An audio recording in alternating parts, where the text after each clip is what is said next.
Halo Marketeers, jumpa lagi bersama gue Clara dan rekan gue Bianca. Tentunya masih dalam program Marketeers This Week. Nah, sebelum mulai nih, kalian jangan lupa untuk subscribe YouTube channel kita dan juga like videonya ya.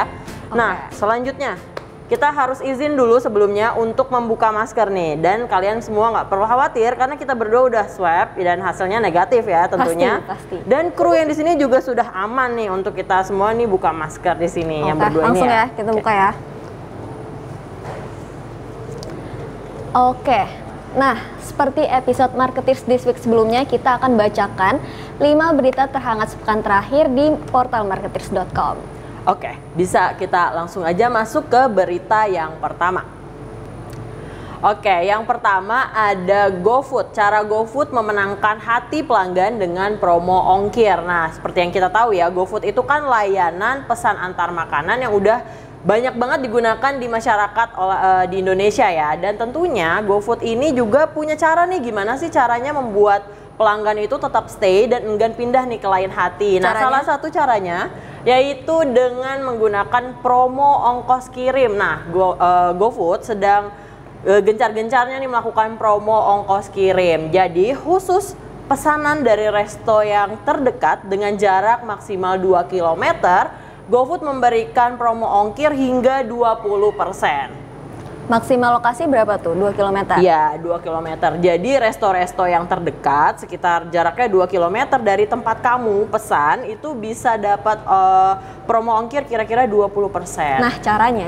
Nah, caranya adalah cukup menggunakan fitur Near Me dan pilih mitra yang berada dalam radius hingga 2 km tadi. Nah, sebenarnya promo ini tuh nggak cuma menguntungkan bagi konsumen ya, tapi juga membantu para mitra UKM yang ada di sekitar si pemesan gitu. Jadi nggak cuma kita pemesannya untung dengan promo ongkirnya, jadi kita bisa lebih murah atau mungkin gratis ongkirnya, tapi juga UKM yang ada di sekitar kita tuh ikut juga merasakan keuntungannya gitu. Jadi banyak yang pesan di resto-resto mereka gitu. Mungkin next.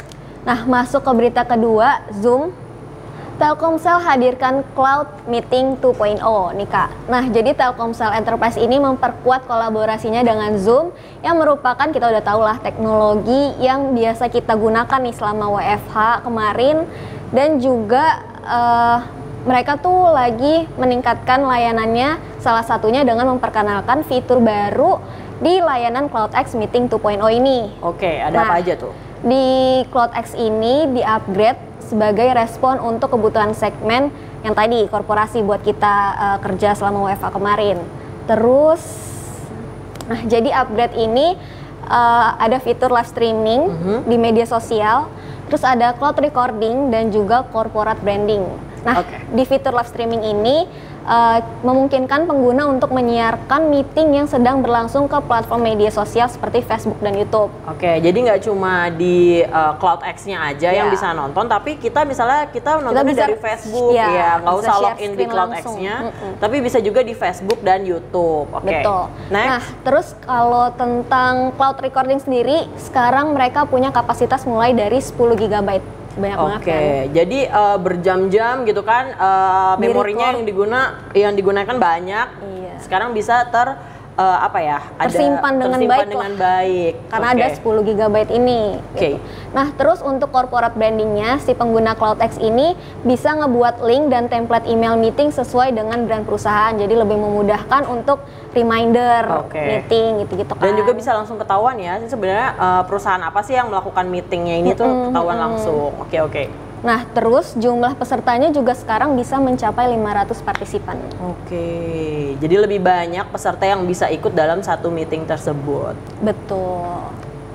Nah, berita ketiga ada Bank DBS yang membuka peluang bagi perempuan berkarir di bidang teknologi. Nah, sebenarnya Bank DBS ini tuh udah sering nih menunjukkan komitmennya untuk dukungan mereka terhadap equality gender khususnya di lingkungan kerja. Nah, salah satu yang ditunjukkannya adalah kesempatan bagi perempuan untuk berkarir di bidang teknologi. Nah, melalui program DBS Women in Tech 2021 yang digelar di beberapa negara seperti Indonesia, Singapura, dan juga India. Oh, jadi ada 3 negara tuh ya, nggak Iya, cuma Indonesia betul, doang. nggak cuma di Indonesia aja. Nah, kenapa sih Indonesia ini menjadi salah satu negara berlangsungnya acara ini ya? Iya benar banget. Karena ternyata untuk di Indonesia sendiri ada temuan menarik nih dari DBS. Ternyata sebanyak 52% pegawai Bank DBS Indonesia merupakan perempuan. Nah, kalau dari komposisinya sendiri ini cukup menarik karena perempuan-perempuan ini ternyata bukan cuma menempati posisi kayak di staff gitu yang biasa-biasa aja, tapi ternyata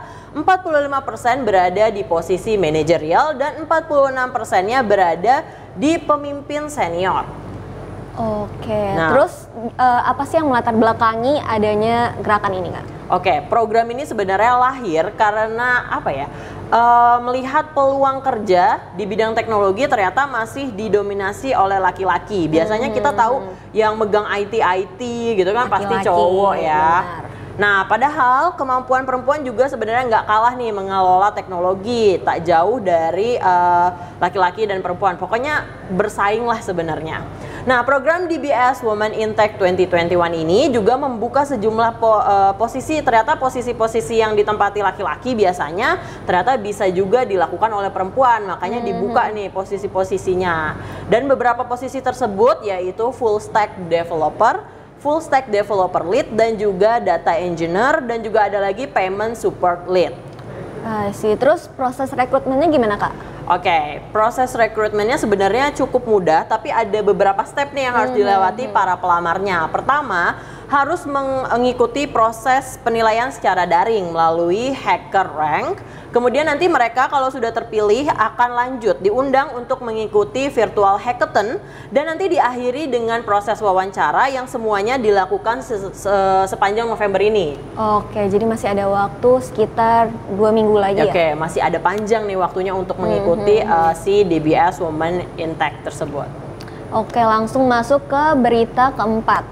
Akses internet meluas, peluang fintech kian besar. Nah, sedangkan masyarakat yang punya rekening namun belum bisa memanfaatkan jasa keuangan seperti investasi, kredit, dan asuransi itu sekitar 47 juta orang. Oke, banyak juga ya. Mungkin selanjutnya ada pertumbuhannya nggak tuh? Pertumbuhannya sekarang kayak gimana? Nah, di 2021 ini ada peningkatan. Hal tersebut terlihat dari nilai transaksi keuangan yang mencapai 19,2 triliun rupiah. Banyak banget ya. Banyak. Selain itu, jumlah pengguna uang digital di Indonesia pun diketahui ada lebih dari 500 juta orang, yang berarti 2 kali lipat dari jumlah penduduk. Oke, mungkin itu lebih kayak ke uang digital tuh mulai dari e-money ya, karena kan kita sendiri kan selama pandemi itu cashless, nggak boleh yang pakai yang physical touch gitu-gitu kan nggak boleh ya. Jadi mungkin pertumbuhan keuangan digitalnya muncul dari situ. Nah, menyadari pertumbuhan dan peluang ini, terutama di industri keuangan digital fintech ini, OJK bersama Bank Indonesia (BI), terus Asosiasi Fintech Syariah Indonesia (AFCI), dan Asosiasi Fintech Indonesia (AFTEK) menggelar Bulan Fintech Nasional atau BFN. Oke, BFN. Kalau di marketer sendiri kita punya BFN juga, Bi? Iya, namanya apa tuh? Before Friday Night. Nah, tapi kalau ini bukan Before Friday Night, tapi Bulan Fintech Nasional. Nah, nah hari ini nih Kak, ternyata si bulan Fintech Nasional itu. Di mana tanggal berapa sekarang? 11 November 2021.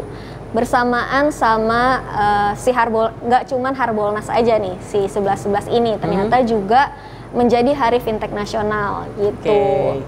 Nah, selain menyasar konsumen individu, BFN juga membidik UKM yang masuk ke dalam ekosistem digital. Gitu. Karena sisi teknologi yang dimanfaatkan end user, fintech mendukung ekosistem digital UKM ini. Mungkin fintech yang digunakan tuh mulai dari kayak kita sebut aja ya, mungkin dari GoPay, OVO gitu ya. Sekarang kan UKM udah banyak nih yang menggunakan fitur-fitur pembayaran atau ngasih option ke pembelinya untuk menggunakan fintech gitu ya. Jadi ya seperti tadi ada peningkatan di penggunaan uang digital, transaksi keuangannya juga meningkat. Mungkin dari memudahkan situ juga nggak sih konsumen buat beli kapan aja, di mana aja. Jadi tengah malam mau check out di UKM juga bisa ya, UKM. Jadi nggak cuma cash, UKM sekarang juga mulai pinter nih menggunakan teknologi keuangan yang ada di Indonesia. Oke, mungkin kita next ke berita yang kelima, yaitu konsumen makin cerdas saat promo belanja makin deras. Nah,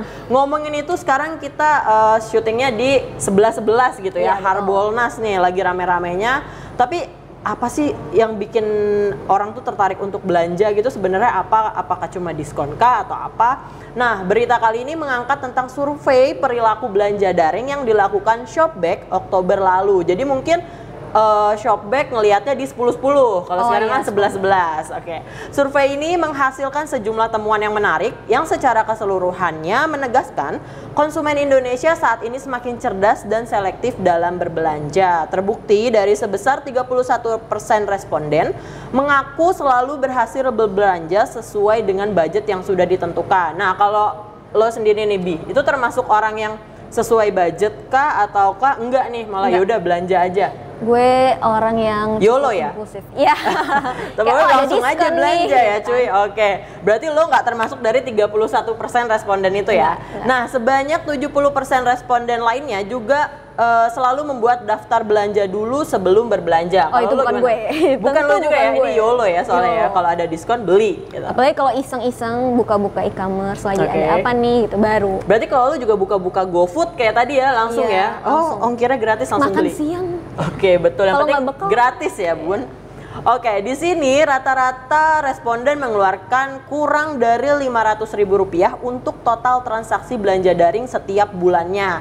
Walaupun mungkin ya di dalam beberapa tahun terakhir bilang kalau misalnya orang-orang nih rajin nih belanja online, tapi ternyata dari data respondensi Shopback ini kurang dari Rp500.000 tuh setiap bulannya. Nah, dengan rata-rata pengeluaran per transaksi sebesar kurang dari Rp100.000. Nah, mungkin ini juga alasan dari gratis-gratis ongkir itu tadi, jadi transaksinya lebih sedikit ya nilainya.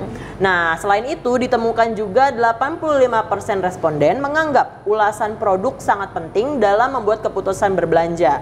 Nah, kalau gue sendiri ya Bi, kalau mau beli sesuatu tuh lihat dulu nih reviewnya bagus apa enggak, bintangnya berapa, atau suka kan kadang unboxing tuh di videoin. Nah, itu gue nonton dulu, bagus nggak kelihatan bahannya.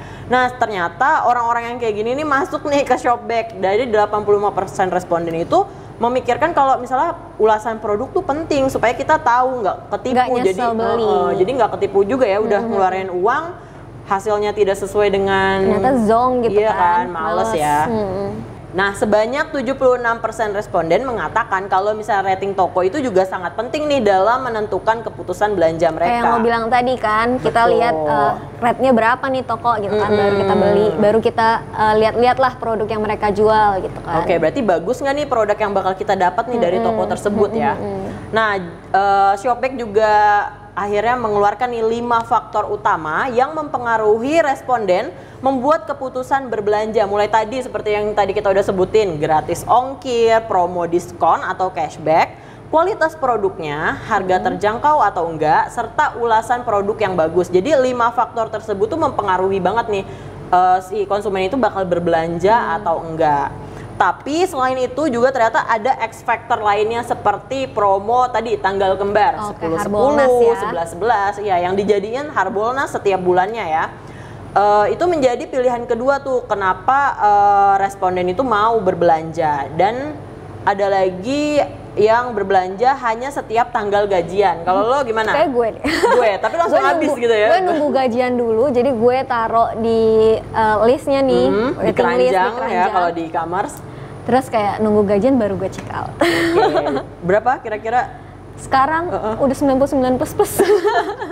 Banyak ya Bun. Gue check out. Oke, responden ternyata juga paling suka berbelanja ketika lagi santai. Biasanya setelah jam kerja atau menjelang tidur, yaitu kalau di rata-rata itu sekitar pukul 6 sore sampai tengah malam. Kalau lo ini biasanya check outnya biasa makan siang sih ya kalau gue lihat-lihat ya. Enggak, gue ngeliat-ngeliat barangnya tuh makan malam. Siang. Enggak malam.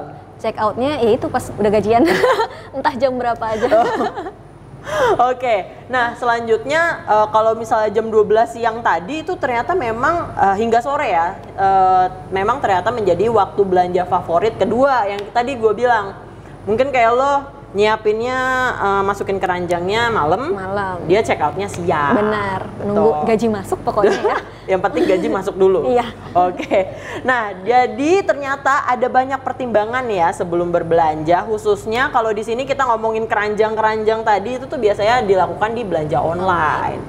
Betul. Oke. Itu tadi 5 berita terhangat sepekan terakhir yang sudah kami himpun dari portal marketeers.com.